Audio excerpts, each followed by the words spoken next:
નમસ્કાર મિત્રો, conductor special computer MCQ ટેસ્ટમાં આપનું હાર્દિક સ્વાગત છે.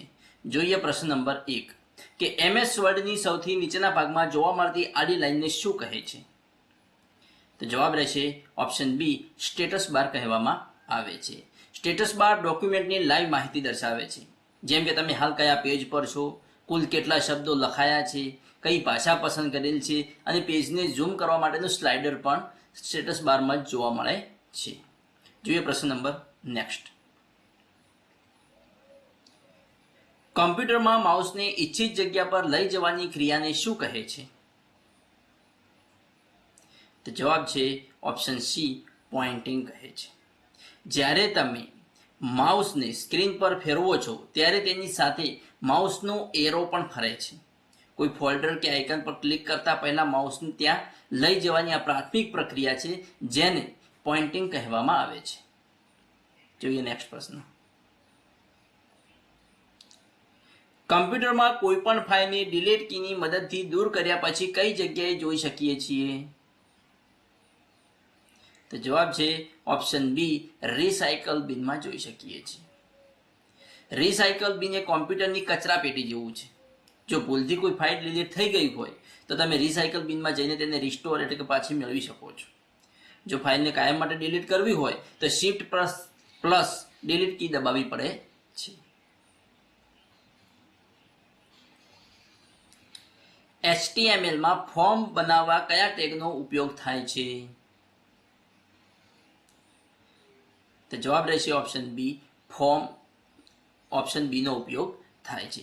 જ્યારે વેબસાઇટ પર યુઝરનું નામ, ઈમેલ કે પાસવર્ડ જેવી વિગતો લેવાની હોય, જેમ કે લોગિન કે રજિસ્ટ્રેશન પેજ પર, ત્યારે આ ટેગની અંદર ઇનપુટ અને ટેક્સ્ટ એરિયા કે બોટમ જેવા અન્ય ટેગ ઉમેરીને આખું ફોર્મ તૈયાર કરાય છે. જોઈએ પ્રશ્ન નંબર નેક્સ્ટ. વિન્ડોઝ ઓપરેટિંગ સિસ્ટમમાં કયા ઓપ્શનની મદદથી માઉસનું ક્લિક બદલી શકાય છે?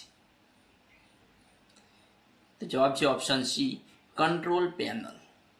જો કોઈ વ્યક્તિ ડાબોડી હોય તો તે માઉસની પ્રાઇમરી ક્લિકને બદલીને રાઇટ ક્લિક સેટ કરી શકે છે. આ સિવાય માઉસના પોઇન્ટરનો આકાર અને ક્લિક કરવાની સ્પીડ પણ કંટ્રોલ પેનલમાંથી બદલી શકાય છે. જોઈએ નેક્સ્ટ.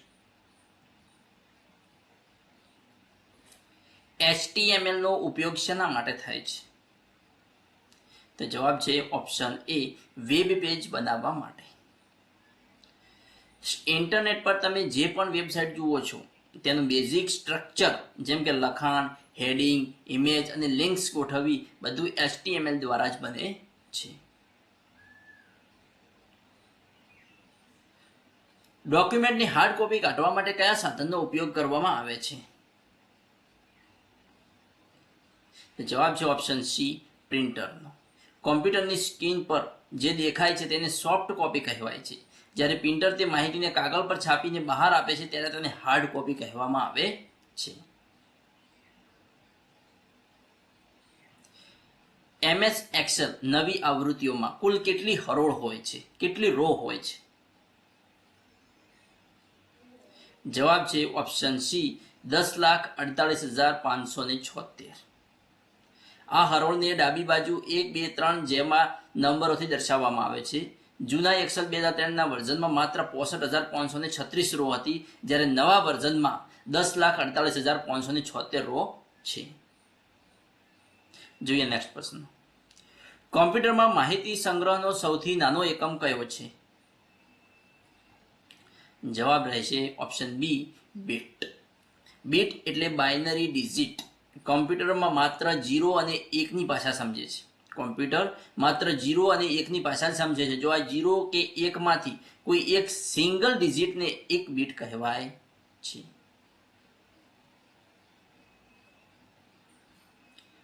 હાર્ડવેર અને સોફ્ટવેર ને જોડવાનું કામ કોણ કરે છે?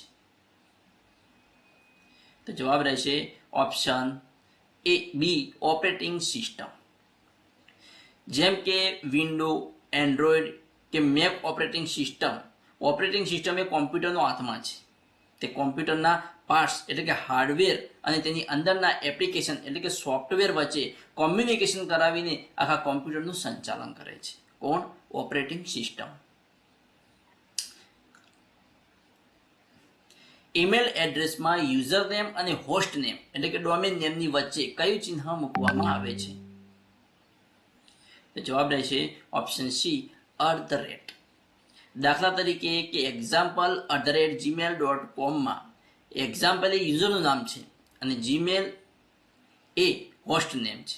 આ બંને ભાગને અલગ પાડવા માટે @ નો ઉપયોગ અનિવાર્ય છે. મોડેમનું પૂરું નામ શું છે?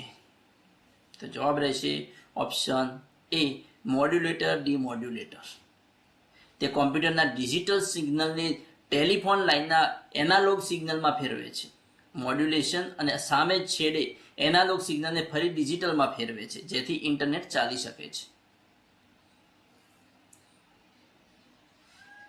નીચેનામાંથી કયો વિકલ્પ ઈમેલ ક્લાયન્ટનું ઉદાહરણ દર્શાવે છે? તો જવાબ રહેશે option C, MS Outlook. Microsoft Outlook, Mozilla Thunderbird કે એપલ મેલ એ ઈમેલ ક્લાયન્ટના ઉદાહરણો છે. ઈમેલ ક્લાયન્ટ એક એવો સોફ્ટવેર પ્રોગ્રામ છે જેને કોમ્પ્યુટરમાં ઇન્સ્ટોલ કરીને ઇન્ટરનેટ બ્રાઉઝર ખોલ્યા વગર જ ઓફિશિયલ ઈમેલ મોકલી કે મેળવી શકાય છે. નેક્સ્ટ, MS વર્ડમાં ફોન્ટ અને ફોન્ટ સાઇઝ બદલવા માટે કયા ટૂલબારનો ઉપયોગ કરવામાં આવે છે? જવાબ રહેશે ઓપ્શન બી, ફોર્મેટિંગ ટૂલબારનો ઉપયોગ કરવામાં આવે છે. લખાણને આકર્ષક બનાવવા માટે તેના અક્ષરોના મરોડ એટલે કે ફોન્ટ જેમ કે એરિયલ છે, ટાઈમ્સ નો રોમન છે બદલવા અને અક્ષરો નાના મોટા કરવા માટે આ ટૂલ સૌથી વધુ વપરાય છે. કયો? Formatting toolbar. નવું ફોલ્ડર બનાવતા પૂર્વ નિર્ધારિત રીતે તેને કયું નામ આપવામાં આવે છે? તો જવાબ રહેશે ઓપ્શન બી, ન્યૂ ફોલ્ડર. જો તમે એક જ જગ્યાએ બીજું નવું ફોલ્ડર બનાવો અને નામ ન આપો તો વિન્ડોઝ તે ક્રમશઃ new folder 1, new folder 2, new folder 3 એવું નામ આપી દે છે. નીચેનામાંથી કઈ સુવિધાનો ઉપયોગ કરીને કોમ્પ્યુટરમાં રહેલી ટેમ્પરરી એટલે કે કામચલાઉ ફાઇલને દૂર કરી શકાય છે? તો જવાબ રહેશે option B, disk cleanup. Computer વાપરતી વખતે ઇન્ટરનેટ અને સોફ્ટવેર દ્વારા ઘણી નકામી ફાઇલો આપોઆપ જમા થાય છે, જેનાથી સ્પીડ ધીમી પડે છે. ડિસ્ક ક્લીનઅપ આ બધી જ કચરા ફાઇલોને એક સાથે સ્કેન કરીને ડિલીટ કરી દે છે. SMPS નું પૂરું નામ શું છે? તો જવાબ રહેશે ઓપ્શન એ, સ્વિચ મોડ પાવર સપ્લાય. આ કોમ્પ્યુટરના CPUની અંદર આવેલું એક હાર્ડવેર બોક્સ છે. તે બહારથી આવતા AC કરંટને કમ્પ્યુટરના નાજુક પાર્ટ્સ વાપરી શકે તેવા સુરક્ષિત DC કરંટમાં ફેરવીને પાવર સપ્લાય પૂરો પાડે છે. કયું? SMPS, switch mode power supply. USB નું પૂરું નામ શું છે? તો જવાબ રહેશે ઓપ્શન એ, યુનિવર્સલ સિરિયલ બસ, જે USB નું પૂરું નામ છે. કોમ્પ્યુટર અને અન્ય ડિવાઇસ જેમ કે pen drive, mouse, keyboard, mobile જેવાને એકબીજા સાથે કનેક્ટ કરવા અને ડેટા ટ્રાન્સફર કરવા માટેની વૈશ્વિક ટેકનોલોજી એટલે USB. જોઈએ નેક્સ્ટ. કોમ્પ્યુટરમાં એક અક્ષરનો સંગ્રહ કરવા માટે કેટલા બીટનો ઉપયોગ કરવામાં આવે છે? તો જવાબ રહેશે ઓપ્શન સી, 8 બીટ એટલે કે 1 બાઇટનો ઉપયોગ કરવામાં આવે છે. 8 બીટ ભેગા થાય એટલે 1 બાઇટ બને. કોમ્પ્યુટરમાં કોઈ પણ એક કેરેક્ટર જેમ કે A, B અથવા તો @ અથવા તો કોઈ નંબર મેમરીમાં 1 બાઇટ જેટલી જગ્યા રોકે છે અથવા તો 8 બાઇટ જેટલી જગ્યા રોકે છે.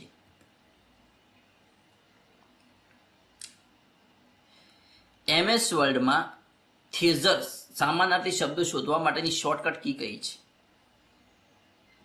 જવાબ રહેશે Shift+F7, જે સમાનાર્થી શબ્દો શોધવા માટેની શોર્ટકટ કી છે. જ્યારે તમે વર્ડમાં કોઈ શબ્દ લખો અને તેના જેવો જ બીજા સમાન અર્થવાળા કે વિરોધી શબ્દોની યાદી જોઈતી હોય ત્યારે આ કી દબાવવાથી આખી ડિક્શનરીની બાજુમાં બીજી ડિક્શનરી ખુલી જાય છે. કીબોર્ડમાં ડિલીટ કી પ્રેસ કરવાથી કર્સરની કઈ બાજુના અક્ષર દૂર થશે?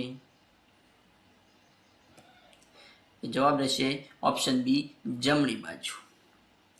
જો તમે કીબોર્ડ પરથી બેક સ્પેસ કી દબાવો છો તો કર્સરની ડાબી બાજુ એટલે કે લેફ્ટ સાઈડના અક્ષરો પૂછાય છે. આ બંને વચ્ચેનો મુખ્ય તફાવત છે. તેનાથી કર્સરની જમણી બાજુનો અક્ષર દૂર થાય છે. જેનાથી ડિલીટ કીની મદદથી જમણી બાજુ જ્યારે બેક સ્પેસથી ડાબી બાજુથી અક્ષર દૂર થાય છે. એક જ રૂમ, બિલ્ડિંગ કે પરિસરમાં આવેલા કોમ્પ્યુટર્સને એકબીજાની સાથે જોડવા માટે કયા નેટવર્કનો ઉપયોગ કરવામાં આવે છે? તો જવાબ રહેશે ઓપ્શન એ લેન એટલે કે લોકલ એરિયા નેટવર્ક. શાળાની કોમ્પ્યુટર લેબ, ઓફિસ કે ઘરમાં વાયર અથવા તો વાઈફાઈ દ્વારા નજીકના કોમ્પ્યુટર્સને જોડીને જે નેટવર્ક બનાવાય છે તેને લેન એટલે કે લોકલ એરિયા નેટવર્ક કહે છે. તેની રેન્જ મર્યાદિત હોય છે. જોઈએ આજનો લાસ્ટ પ્રશ્ન કે MS વર્લ્ડમાં પેજને ઊભો દર્શાવવા માટે કયા વિકલ્પનો ઉપયોગ કરવામાં આવે છે? તો જવાબ રહેશે ઓપ્શન બી પ્રોટેક્ટ. કયાનો ઉપયોગ કરવામાં આવે છે? પ્રોટેક્ટનો ઉપયોગ કરવામાં આવે છે. MS વર્લ્ડમાં પેજ લેઆઉટની અંદર ઓરિએન્ટેશનમાં બે ઓપ્શન હોય છે. ઊભું પેજ રાખવા માટે પ્રોટેક્ટ અને આડું પેજ રાખવા માટે લેન્ડસ્કેપ પસંદ કરવામાં આવે છે. બાય ડિફોલ્ટ પેજ ઊભું જ હોય છે એટલે કે કેવું હોય છે? ઊભું પેજ રાખવા માટે પ્રોટેક્ટ, બાય ડિફોલ્ટ પ્રોટેક્ટ જ હોય છે. તો મિત્રો આ તો આજનો કોમ્પ્યુટરનો MCQ ટેસ્ટ. તમારા કેટલા સાચા રહ્યા તે કમેન્ટ બોક્સમાં જરૂરથી જણાવજો. Thanks for watching my video.